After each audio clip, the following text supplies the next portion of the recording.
We just got back last night from Western Carolina, a quick trip up to the mountains again, then back from 26 to 95. For me, an 11-hour drive. My son can make it in less than 10. They're outside a little town called Leicester, or Leicester. Up there it rhymes with Chester, as in, wait a minute, Chester, I'm a peaceful man. Anyway, the family has a piece of land where I can go into the woods and pretend to be Thoreau. And if I can, discover or rediscover my glorious pre-existing condition. Free agency, by definition, is life without hindrance or restraints, allowing me to see just what the picture paints.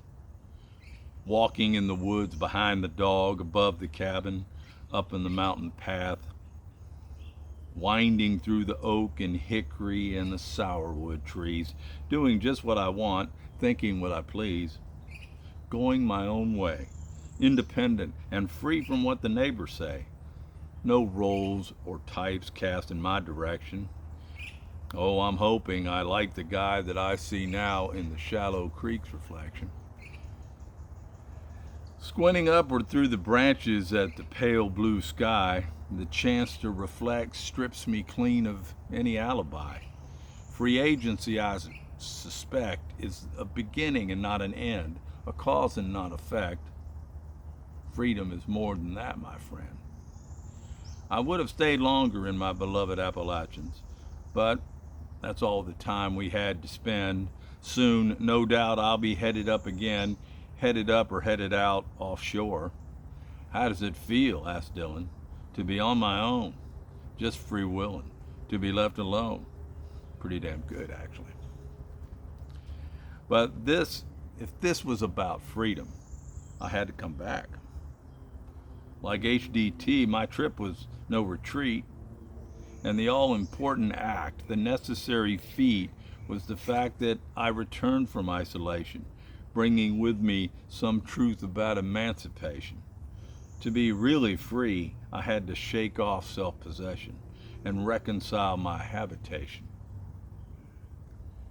Now, a part of me would just as soon be out of tune with the rest of the world, but that's all right. That's okay. But in living as a hermit, you just might find that the solitary life makes choices for you.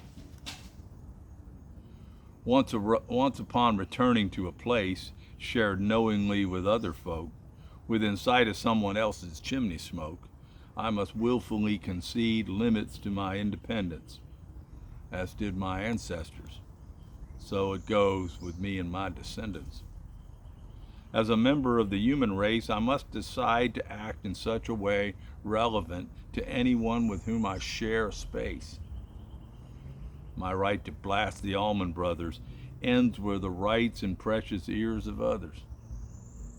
But come on, everybody loves the Allmans. Look around. Can anyone say in good health, good faith, turn it down? But there's somebody out there you know who never heard of Eat a Peach. And this American thing is all about the rights of each, not just some of us or most of us, but all of us. Never mind this writer and the folly of his sins.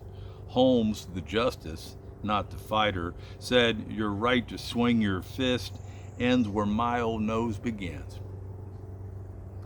If we can't see with our own eyes, if we don't recognize the true meaning of the flag we fly, what freedom really is, we just might let it slip on by.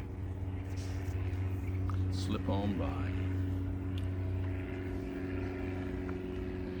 Here back at home, I'm sure, had I not taken steps to rein it in, I may well have lost her. Beware.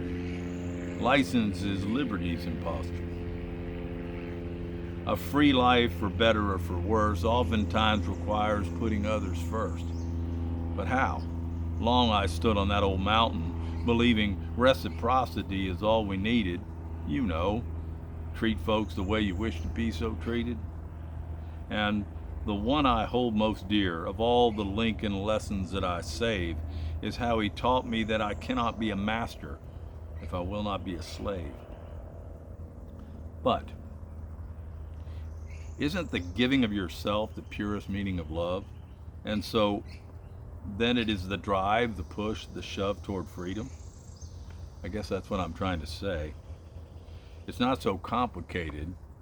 We do it for our loved ones each and every day. We take it as easy as the opening of a door, for it is the great liberating act of loving more. And what is love? I think I know. Surely it's an overflow of passion and emotion, an electric touch.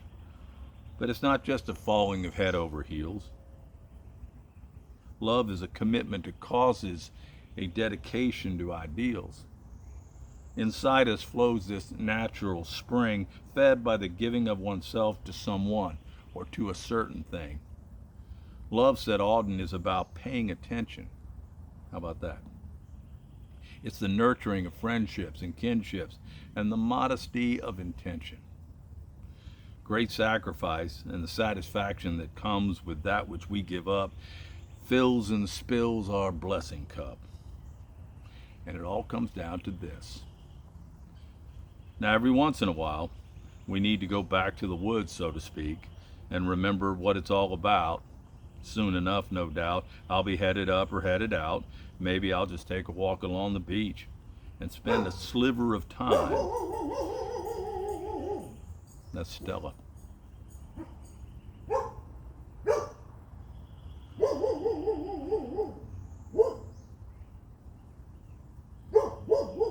All right, girl.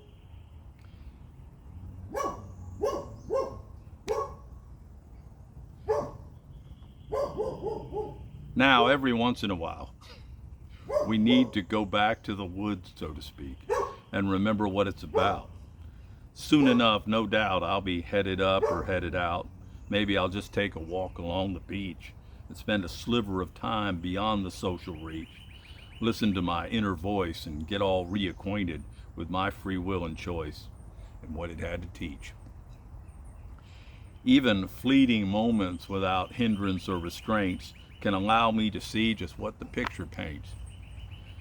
Beyond self-reliance and beyond free agency lies liberty. And it seems to me that there in love's pursuit and nowhere else we are set free. And it seems to me that there in love's pursuit and nowhere else we are set free.